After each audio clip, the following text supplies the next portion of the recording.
everybody, and welcome back to another great week of Crack Kills football. And it's time for Quick Hits. Let's take a look at the 5 things to watch for as we head into Week 8. Quick hit number 1, second half. Time flies when you're having fun, and we are 7 weeks gone from another great season. 3 teams are likely happy, sitting at the top of the league, tied for first at 5-2, and knowing that 3 wins should get them into the playoffs. Meanwhile, you've got 7 teams in a logjam at either 4-3 or 3-4, having to fight tooth and nail down the stretch to get back in the postseason. The highly trained Apes in 11th at 2-5 know they'll need some luck to go on a good run and probably to get some help from other places if they're going to get back to the postseason. And the Fiends at 1-6 probably should start planning for 2019. Although stranger things have happened. We'll be watching everybody going down the stretch to see if the top teams can secure playoff spots or if a dark horse emerges down the stretch to try to take the pennant and look at another Crack Hills championship. Quick hit number 2, running wild. Todd Gurley leads all scorers in Crack Hills with 167 points and has scored double digits in every game. Gurley has 14 touchdowns, 11 of them on the ground, and is a complete runner for Phil's Fugitives.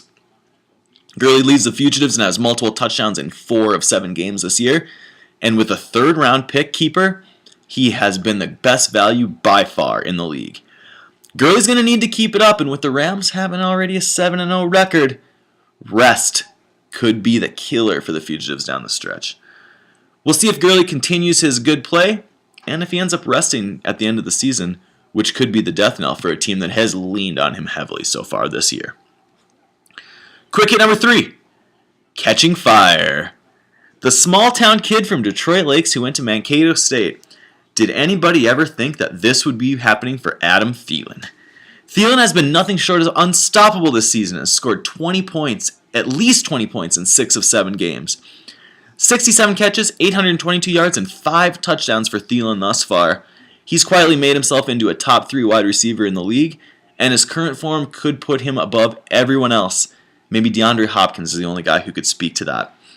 Thielen, the Minnesota Magnet, has been Case Keenum's top target this year, and the Tinfoil Kings have been lucky to have him.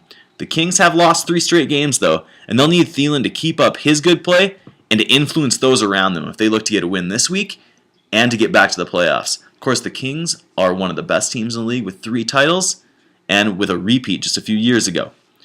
They'll need Thielen to pick it up, keep it up, and the rest of the team to follow suit if they want to get back to the postseason. Quick hit number 4, Rookie of the Year, and it's not even close. Saquon Barkley of the Fat Bottom Gurleys. Barkley through the first half of the season has been by far the best rookie. He's picked 9th overall by Shittown and dominated from the jump. Double figures in every game. Most impressively, Barkley has 49 catches for nearly 430 yards and 2 receiving touchdowns. Barkley is a complete back playing all 3 downs for the Gurleys, and since they brought him over for a trade in Week 5, he has performed. The Gurleys could be locking up Barkley for years to come, though, with keeping, and he could be a bell cow for their team.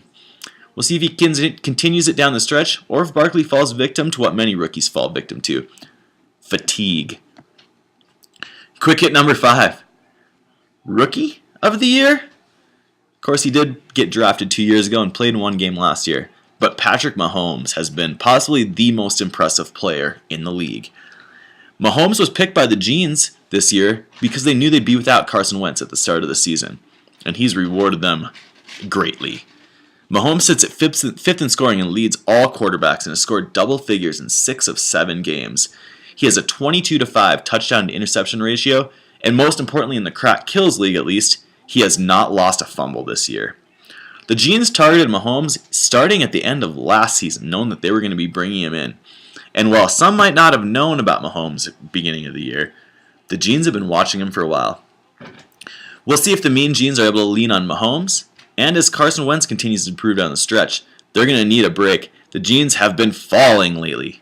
They have lost, I believe, 4 straight games, and they're going to need a big win to get back on the horse. We'll see if the Genes can get that this week. Finally, player to watch, Kareem Hunt, Superfly TNT. Hunt's last 2 games have been nothing short of spectacular, totaling over 350 total yards, 166 yards rushing and a touchdown, and 10 catches for 160 yards rushing and 3 touchdowns. That's 53 points in the last 2 games for the Flies. Hunt looks to keep it going and give the Flies a 6th straight win. He has 100 points in their 5-game winning streak thus far. That's all for Crack Kills Quick Hits for Week 8 and for the first half of the season. Good luck to everyone this week, except the Tinfoil Kings.